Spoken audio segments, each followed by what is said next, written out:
but it had one tip that I think is gold. Like, this is $1 million tip. So that for anyone who's watching this, I guarantee you this will improve your writing.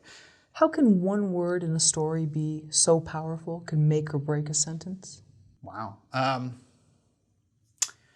don't know about one word, but I do think that word choice obviously can really color, how a scene flows. And this probably isn't what you're getting at, but this is an example of something that really surprised me. I always feel like most of my leaps in writing quality come from writing something else. So for example, many long time ago, I was writing a screenplay, and I had a book that I was reading about writing novels, because I was always trying to write a novel, sort of in the background of everything. And I don't even think this was a particularly good book about writing novels, but it had one tip that I think is gold. Like, this is $1 million tip. So that for anyone who's watching this, I guarantee you this will improve your writing. And the tip was, when you're finished with a manuscript, do a word search for ly, because most adverbs end in ly, and adverbs are usually imprecise and are not the best word for what you're trying to convey.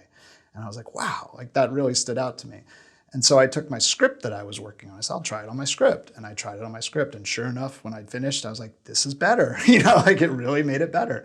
So, I mean, I think a lot of times when you're writing, your first draft, you're kind of just trying to get it down. But if you can go back and see, well, what was I really trying to say there? And if you're using words like, he walked slowly to the door, like, well, is that really what you mean? Or do you mean he stalked towards the door, or he crept towards the door, or he sneaked towards the door? And, if I don't think always that applies, but a lot of times I think you'll find that you were really trying to say something else a little more specific, and by getting rid of that adverb and finding the right word, it's going to make the scene pop, in the reader's head. It makes it much more visual, because you can envision someone sneaking.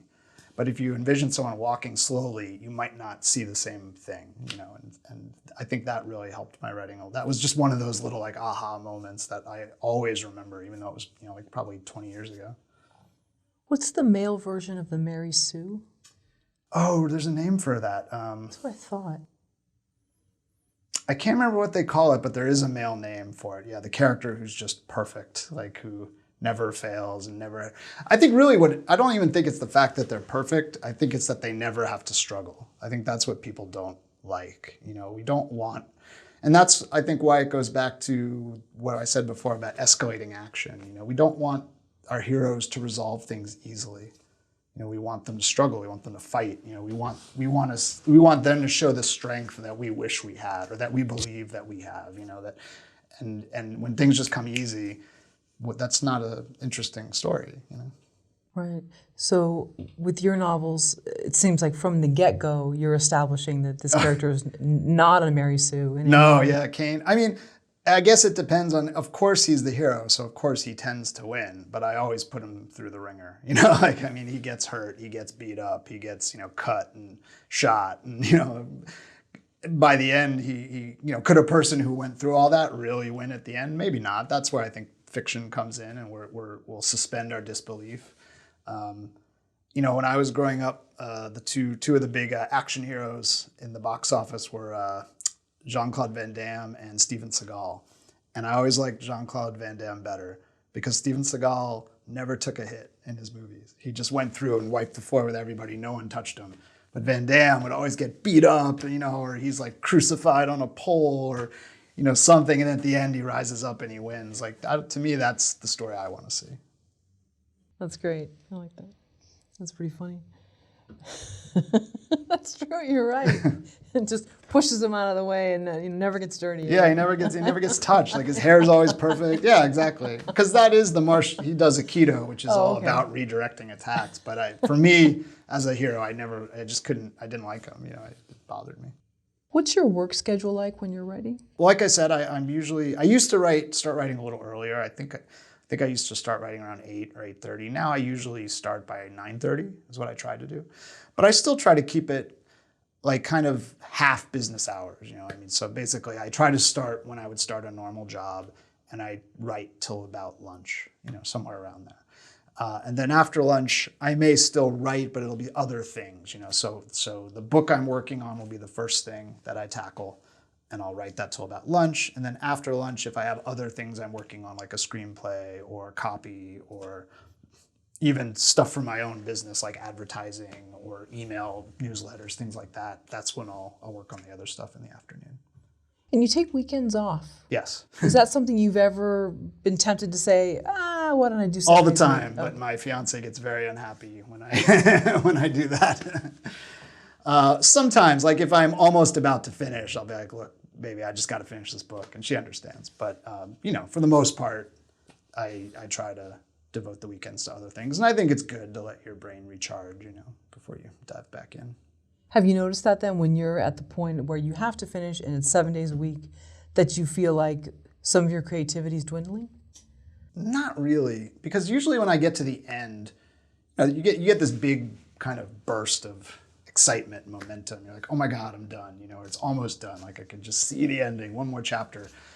So usually that's when we'll work on weekends, and that kind of carries me through. Certainly, I think if I tried to do that all throughout the book, absolutely, I would get burned out. I think it's good to have breaks and to let your brain kind of think ahead, But when I do it, it's usually very kind of exciting, It's like the final stretch. Have you always loved every character you've created? Well, I mean, I don't love... that's a tricky one. I don't, like, you have to create characters that you have to understand your characters. I don't think you have to love them in the sense that some of the characters you write will not be deserving of love. I mean, I've written some horrific villains, but I always try to give the villain a reason, for what they're doing. Most of my villains tend to have sort of tragic backstories because I just think in the real world, that's the way I see the world. I see suffering leads to more suffering. Everyone kind of has their own worldview and their own take on villains. And I don't think there's anything wrong with a villain just being sort of bad, inherently bad. But I do think that I just find it more interesting if there's a little bit of a reason why, they see the world the way they do.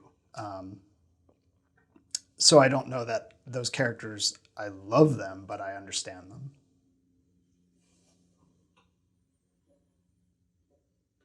How do you stay invested in a story if your character's unlikable? Or there's parts of them that's unlikable? Well, I think if parts of them are unlikable, that's fine. I mean, there's parts of everyone is unlikable, right? Nobody's perfect. And, a story is about a person struggling to overcome something, right? So their flaws can be just as important to that process as their strengths. In fact, probably more so, because if they're put into something that's playing perfectly to their strengths, then it's probably too easy for them. It's their flaws that make it interesting. So I think the more you incorporate those flaws and their weaknesses, or a big kind of ongoing thing in the Kane stories is one of his problems is he can't trust anybody, and so sometimes that actually causes him to make the wrong decision because he's so bitter and so cynical. If he just trusted his agency contact, things would go better, but he can't because of what's happened to him in the past. That makes it more interesting and more dramatic. And I think that makes it also easier to stay invested. I think it would be harder to stay invested in a story where the hero is just sort of infallible and you're always playing to their strengths and they win every fight and overcome every doubt. I would have a really hard time staying interested in writing, as well as reading. Can you give me some examples of how he shows some of his weaknesses? I know you said sometimes he doesn't trust his agency contact. Well, for instance, so in the latest book, he's kind of come in from the cold, and now he is working with the CIA again, because there's someone that he actually does trust is now in a position of power, and he's gone through this whole process in the other books, and now he's working for the CIA again. So they send him into Vietnam to find this missing contact, and they have someone they say, we've got a contact for you to meet with, to get some intel from, and they'll set you up with everything they need. But he refuses to deal with that person because he's like, no, I trust you, but I don't trust everyone else working, for the CIA. He's like, I'll go through my own contacts. And so he goes to sort of this shady character that he knows, but that character ends up betraying him because they're a scumbag, and so he kind of realizes if I had just listened and, you know, trusted this person, like it would have gone way better. Now he's jeopardized the mission because he couldn't put his trust in his superiors. And so he has to he's kind of working under the weight of that knowledge that, wow, I almost screwed this all up, you know? So that's the most recent example I can think of. And why doesn't he trust actual people within the agency, but he trusts some fringe character? Because he really shouldn't. I mean, it's a mistake, but because he has a history of being betrayed by people within the CIA, and because he sees the work he did with the CIA in the past as not really being noble. You know, he realizes he was kind of used, and the things that he did weren't really making the world a better place, you know, in his opinion. So he just has this kind of wall of anger and guilt and really kind of self-loathing in essence. You know, I mean, I think it's more about him being angry at himself for being fooled, you know, and when you're angry at yourself, you don't make the best decisions, you know, and I think that's a case where I intentionally had him make a bad decision, you know. I mean, he later regrets it and realizes that wasn't the smart thing to do.